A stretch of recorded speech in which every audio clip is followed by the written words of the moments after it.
खबरों के सिलसिले को आगे बढ़ाते हुए अब रुख करेंगे हैदराबाद का। आपको बताते चलें कि हैदराबाद निजी होटल में मलेशियन एजुकेशन एक्सपो 25 जमात की शिरकत। हैदराबाद के एक निजी होटल में TGS स्टडी स्टेप्स के ज़ेरे एहतमाम मलेशियन एजुकेशन एक्सपो का इनेकाद किया गया, जिसमें वज़ीर तालीम सिंध सैयद सरदार अली शाह ने बतौर मेहमान खसूस से शिरकत की।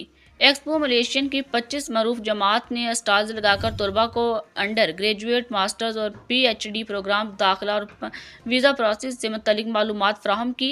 वज़ीर तालीम ने कहा कि मलेशियन जमात आलमी रैंकिंग में नुमाया मकाम रखती हैं और इस वक्त 4000 से ज़ायद पाकिस्तानी तलबा वहाँ पर ज़ेरे तालीम हैं। उन्होंने कहा कि ऐसे बैनुल-अक़वामी एक्सपो नौजवानों को रोशन मुस्तक़बिल के मौक़े फ़राहम करते हैं और इन्हें सिंध के दीगर शहरों में भी मुनक्किद किया जाना चाहिए। एक्सपो में तलबा और वालिदैन की बड़ी तादाद ने शिरकत की, जबकि स्कॉलरशिप और माली मामलत के मौक़े भी उजागर किए गए। न्यूज़ स्टूडियो में शामिल करेंगे मज़ीद खबरें एक छोटी सी ब्रेक के बाद।